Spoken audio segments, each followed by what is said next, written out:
Hello, my dear students. How are you? I hope you all are happy and healthy at your home. So, today we are going to start your new poem, If Mice Could Roar. And this poem is written by a well known poet, Ruskin Bond. And this poem is based on imagination. ये poem क्या है? एक imagination based है.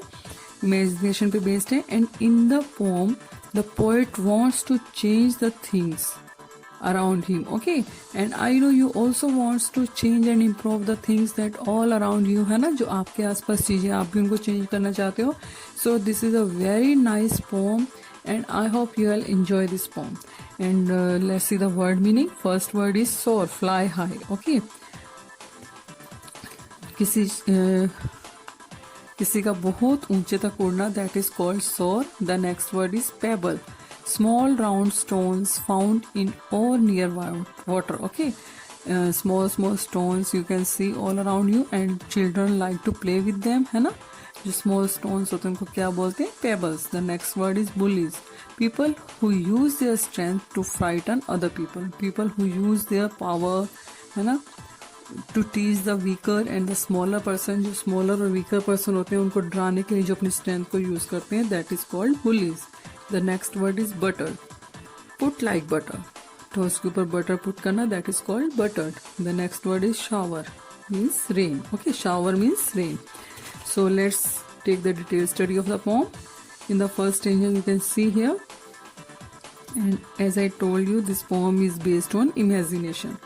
So if mice could roar and elephants soar and trees grow up in the sky, the poet is imagine. Okay, यहाँ पे जो poet है वो imagine कर रहा है. If mice is a plural of mouse, है ना. And you can see the mouse in your home. They can't speak loud, वो ऊंचा नहीं बोल सकते. But the poet is saying if mice, they should start speak like a lion, है ना. अगर वो उनको बोलना शुरू कर देना चाहिए लॉयन की तरह, तो कैसा हो जाएगा, ना अच्छा हो जाएगा. Because they can't speak loud and they can speak like a lion. Okay, and elephant soar means fly high. Okay, and the elephants they can't fly in the sky, you know, वो तो उड़ नहीं सकते. But if they start fly in the sky, है ना, वो भी कितना अच्छा हो. And they can why they should fly in the sky? They can see all the world by flying everywhere, है ना.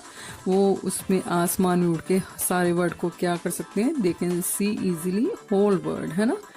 And trees grows up in the sky and the tree should grow up in the sky instead of the earth, है. जो trees है उनको कहाँ पे होना चाहिए? स्काई में ग्रो होना चाहिए इंस्टेड ऑफ द अर्थ. आपने देखा ना कि वो अर्थ पे ग्रो होते हैं. Why? Because according to the poet they should spread all over the world. इसके साथ उनको सारे वर्ल्ड में क्या हो जाना चाहिए? स्प्रेड हो जाना चाहिए, स्काई में ग्रो होके. In the next stanza you can see here, if tigers could dine on biscuits and wine and the fattest of men could fly. Okay, in the pic you can see here the lions, the tigers, they are sitting on the mat and they are eating the biscuits and they are enjoying the wine. Okay, so they if tigers could dine, tigers को क्या करना चाहिए? They should eat the biscuits and they should drink the wine instead of eating the small and innocent animals. कितना अच्छा हो कि अगर वो small and innocent animal के बजाय क्या करें? बिस्किट खाएं और वाइन पिएं. And the fattest of man could fly. Okay, in this line the poet is again imagine कि वो दोबारा imagine कर रहा है कि fattest man भी क्या करने चाहिए?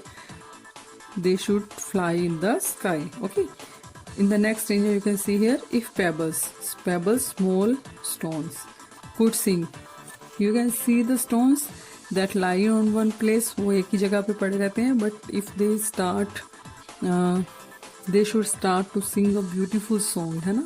अगर वो एक जगह पे पड़े रहने के बजाय they should start a sing a song, how it can be beautiful, है ना. कितना अच्छा हो जाएगा ये कि अगर वो गाना शुरू कर दे. and bells never ring and bells should stop the ring. Okay, और जो bells हैं वो रिंग होना बजना बंद हो जाए.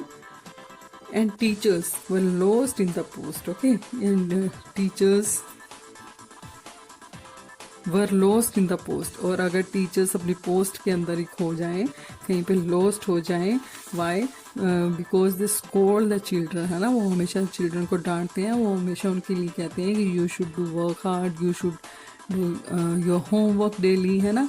And teacher and the poet and the children also imagine कि teachers were lost in the post and this after that they stop scolding. Okay, अगर वो ऐसा करेंगे तो वो बच्चों को डांटना छोड़ देंगे. और this is only imagination, this is a not truth. ये ट्रूथ नहीं है baby.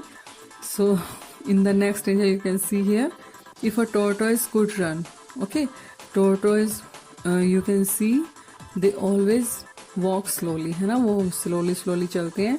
If they start to run fast, अगर वो रन फास्ट करना शुरू कर दें, and losses be won, and whatever we have lost we get back, जो हमने खोया है वो हमें दोबारा मिल जाए. And bullies a person who always tease the weaker and the smaller person.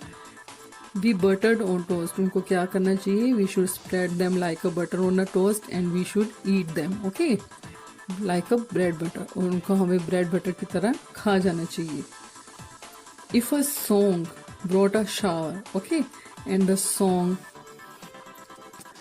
जो जब हम कोई सॉन्ग गाते हैं, brought a shower, then it can be take a rain. Okay, और अगर इससे क्या हो, अगर उससे रेन आ जाए तो कितना अच्छा हो. By singing a song we can bring a rain and a gun grew a flower.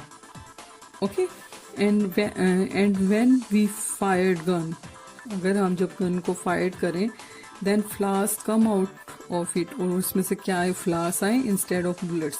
Bullets की बजाय अगर वहाँ पर उसमें से गन में से अगर फ्लावर्स आए तो कितना अच्छा हो जाएगा, है ना. This word would be nicer than most. In the last line the poet is saying, if all the changes happen in the word, अगर ये सारे changes word में हो जाएं, then the word will become so beautiful, है ना. ये जो word है वो क्या हो जाएगा, बहुत ही beautiful हो जाएगा. So my dear students, I hope you have enjoyed this poem. So read this poem carefully. Thank you.